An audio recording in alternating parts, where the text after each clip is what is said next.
Hi, this is Dennis Gage. Thanks for tuning in to My Classic Car, home of the certified car nut. I hope you like racing, because today we're revving up for the 18th annual Pittsburgh Vintage Grand Prix Race and Car Show, held in the beautiful and historic Connelly Park in downtown Pittsburgh. This is a gathering of vintage race and sports cars, both domestic and European. We'll get to step back in time and watch as these vintage racers battle it out on the streets of Pittsburgh. Joining me now is Mike Connelly, president of the Pittsburgh Vintage Grand Prix. Welcome to Pittsburgh. Great to be here. What a great show. You know, we've heard about this for years, Mike, but we're finally getting here. Yeah, this is really neat. It's been our 18th year, as you said. We've got the most beautiful cars that was ever created by man here. We've got some one-off cars that are, if you want to see them, they're here. They're here. Well, now this is a real unique venue. I mean, you've really got a close relationship with the city of Pittsburgh to make this work, don't you? Their partnership with the city is unbelievable, from the mayor's office all the way through public works and public safety.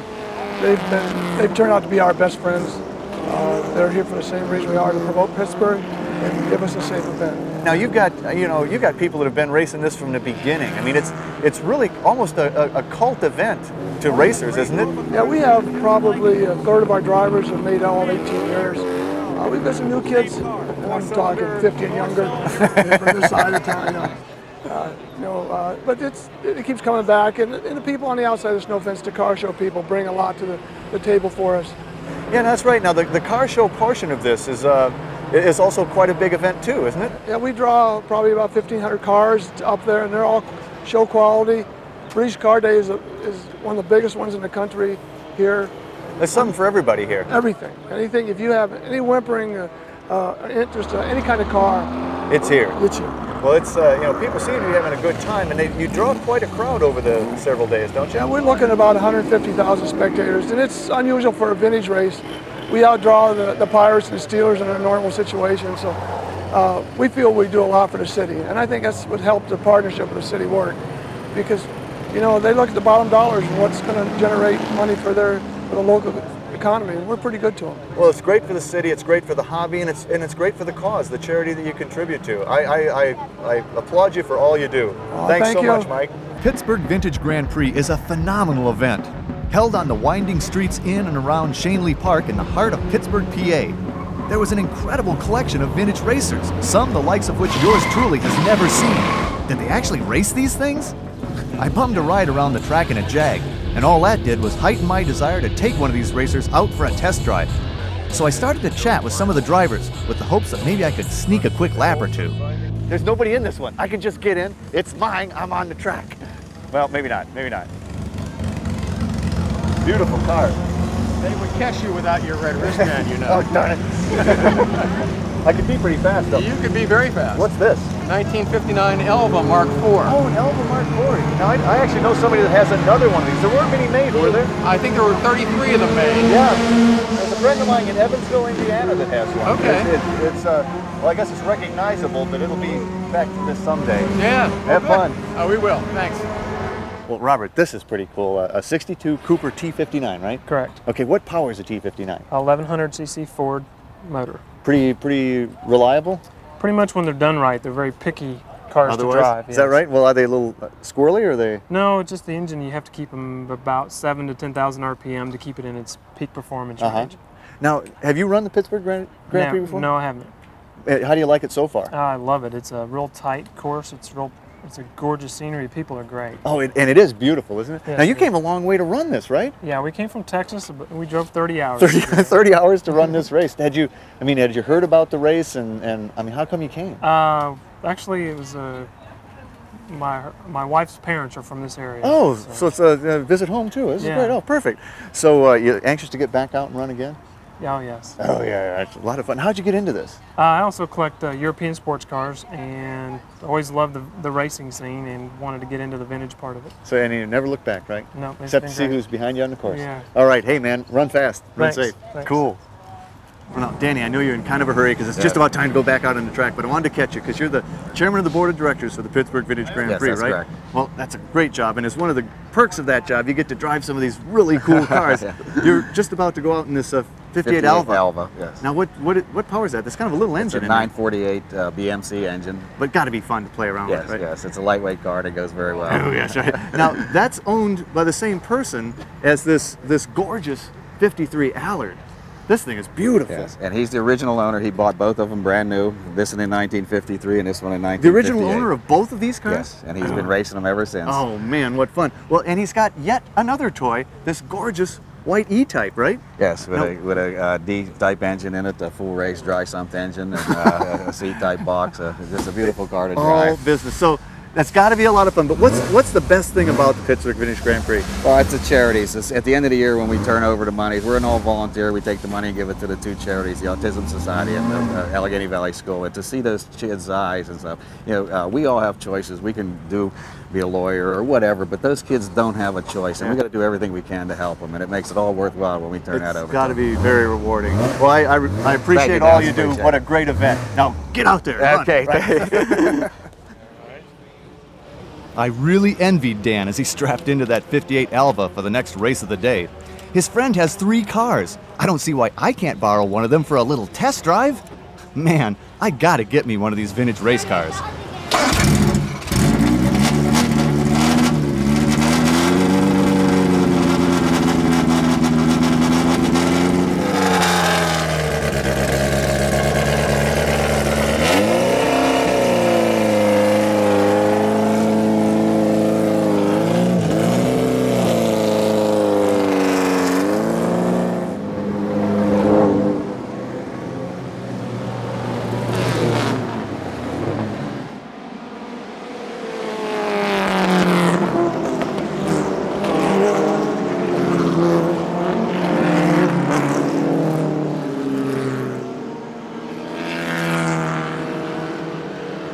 Jeff Burgy had been dreaming about owning a GT Mustang for 35 years. And then about 5 years ago, his dream came true. Jeff is now the proud owner of this primo white 65 GT Mustang convertible Hi-Po. The GT package included a nice array of image and performance pieces, but add the high performance option and it really sweetened the pot even further. The 271 horsepower Hi-Po 289 was the hottest Mustang around until the bigger engines came out in 1967.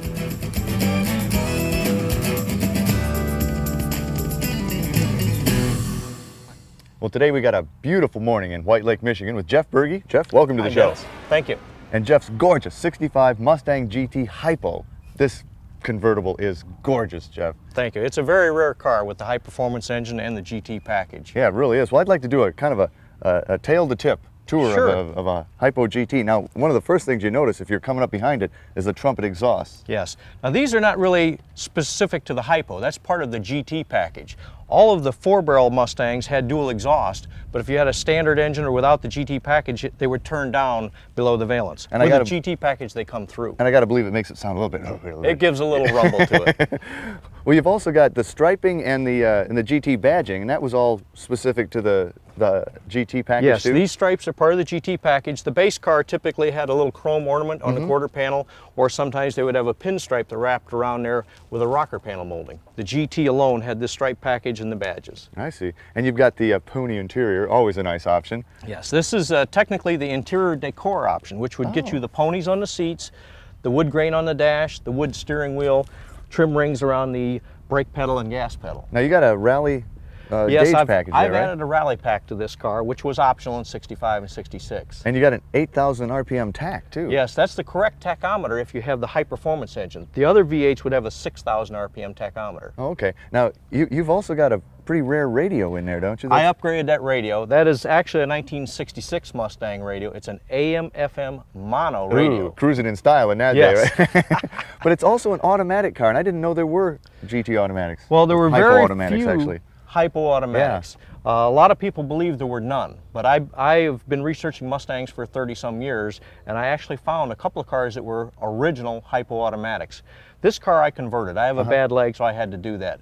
But I've got a friend in Florida who has a transmission shop, and he built me a transmission that has all the parts, the correct parts to be a Hi-Po type transmission. Well, I bet it scoots, too. Oh, yes. Now, some other things for the GT package that set it off were these front fog lights, right? Yes, the car had, with the GT package, you get the fog lights and the trumpets. You get a 5-gauge instrument cluster that gave you a full instrumentation as opposed to the regular Mustang that just had what they commonly call idiot lights. Right, right. Now that gauge package became standard. That was standard in 66. Then they all had that. And they converted cars to an alternator instead of a generator. There were a few other upgrades between 64 and a half, 65, and 66. Well, let's look under the hood at this Hi-Po. Sure. Wow. Now all that chrome would have been standard? With the Hi-Po, you get this engine dress-up package. The chrome valve covers, low restriction air cleaner with a chrome top. On the standard engine, they would be black like this with gold-colored valve covers and an air cleaner with a snorkel on it. Uh-huh. But with the Hi-Po and the dress-up, you'd come in chrome, huh? Right. Now this Hi-Po engine has a lot of other features. It's a unique block with heavy-duty main caps. It has a selected crankshaft, a solid lifter camshaft in it, forged pistons. It's got better connecting rods than the base engine, free-flowing exhaust system, a larger carburetor than the base car. So it's just a very beefy engine. Yes, it's rated at 271 horsepower. The other 4-barrel engine in the Mustang is rated at 225 horsepower, and the base V8 was a 200 horsepower 2-barrel. Well, now this was basically the engine they put into the Cobras, wasn't it? Yes, this is basically the same car that Shelby used in the Cobra and the Shelby GT350. Now in those cars, Shelby would add aluminum intake manifold, a larger Holly carburetor, and tubular headers, and upgrade it to 306 horsepower. Now you got some extra bracing here. Yes, I've added some Shelby bracing. This is called a Monte Carlo bar. This is an export brace. And Shelby did that so that under racing conditions and flexing, the body would not flex or twist. Now you actually, you drive this thing, right? Oh yes, the car was restored 20 years ago. I bought it from a fellow in a Shelby club, and I've done nothing to it really but add the radio and the gauge pack and polish it. Oh. took good care of it. Well, what do you say we take it out and give it some air? Be my pleasure. Oh yes.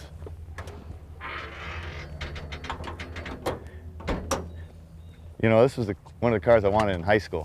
Just couldn't have it. My dad bought one similar to this in 1965, so it brings back a lot of memories for me. Oh yeah. Every time I turn this key, I feel 30 years younger. Oh, me too. Gosh. Now,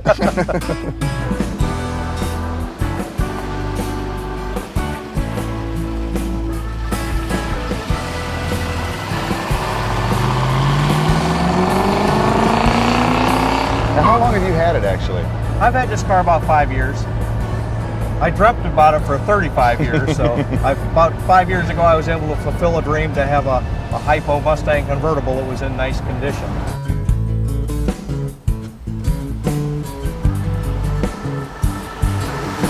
This is by no means the first Mustang you've had, Jeff. I've had a couple dozen Mustangs over the years, a little bit of everything. A Boss 351, several Shelbys, Mustang 2, 67 Mustang. I like them all. But it sounds like you're kind of a Ford guy. Oh yes, I've worked at Ford for 30 years. I've always been a car nut and a Ford enthusiast. Born and raised in Ohio, moved up here to work for Ford, and just grew to love the scenery. You know, we've got some beautiful areas up here. I don't care much for winter because I have to put my babies away for the winter. Yeah, that's unfortunate, but they probably need a rest anyway. So you did some fairly extensive suspension work on this too, didn't you, Jeff? Yes, I've upgraded the suspension system basically to everything that was on a Shelby GT350. Wow. I've increased the front sway bar to the 1-inch sway bar. I've lowered the upper control arms. I put the Connelly shocks all the way around, the quick steering arms to change the steering ratio, and added the larger brakes on the back. So it's basically a GT350 suspension-wise. So it was like cool to begin with, and you just made it cooler. Yes.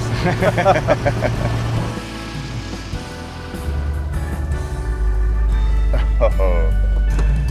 Jeff, this thing is a time machine. I still feel 30 years younger. Does this feeling last? Yes, it does. Oh, good, good. Now, if I need a recharge, though, I can come back. You'll take me out You're again. certainly welcome to do that. Thanks a lot. Beautiful car, Jeff. Beautiful. Thanks.